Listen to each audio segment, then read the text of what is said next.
এরকম করে একটু ওই আগের ঝুঁকন্ডিটা এখনো আছে। এটা ইসলামের সাথে সাংঘর্ষিক, শিরকের কাছে চলে যায়। ঝুঁকিয়া শব্দটি বাদ দেওয়া হয়েছে। মাননীয় সদস্যবৃন্দ,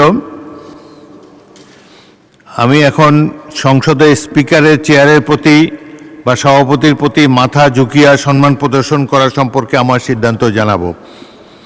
গত 16 জুন 2026 তারিখে মাননীয় সংসদ সদস্য মোহাম্মদ মুজিবুর রহমান রাজশাহী 1 এবং 17 জুন 2026 তারিখে মাননীয় সংসদ সদস্য জয়নুল আবেদিন ফারুক ফেনী 2 কর্তৃক সংসদের সভাপতির প্রতি ঝুঁকিয়া সম্মান জানাবার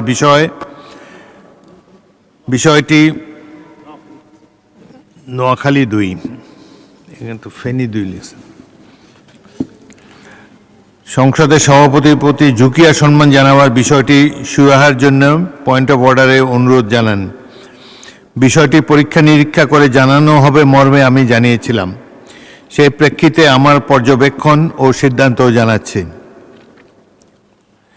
কার্যপ্রণালী বিধিতে এই সংক্রান্ত বিধি 267 (1) নিম্নরূপ। 267 সংসদের বৈঠক চলাকালে কোনো সদস্য 1 সংসদে প্রবেশ করার বা সংসদ কক্ষ ত্যাগ করার সময় এবং তার আসন গ্রহণ বা ত্যাগ করার সময় সভাপতির প্রতি সম্মান প্রদর্শন করিবেন। উক্ত বিধিটি 2006 সালে সংশোধন করে ঝুঁকিয়া শব্দটি বাদ দেওয়া হয়েছে।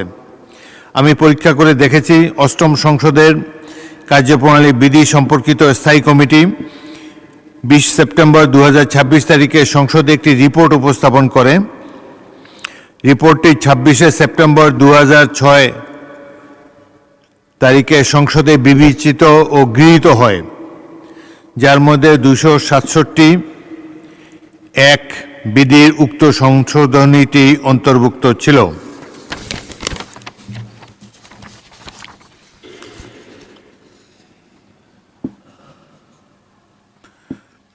অতএব আমাদের কার্যপ্রণালী বিধির 267(1) বিধি হইতে ঝুঁকিয়া শব্দটি বাদ দেওয়া হয়েছে।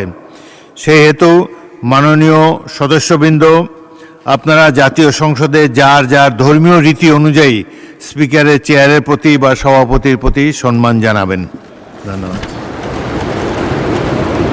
Andalib Rahman Partha, point of order.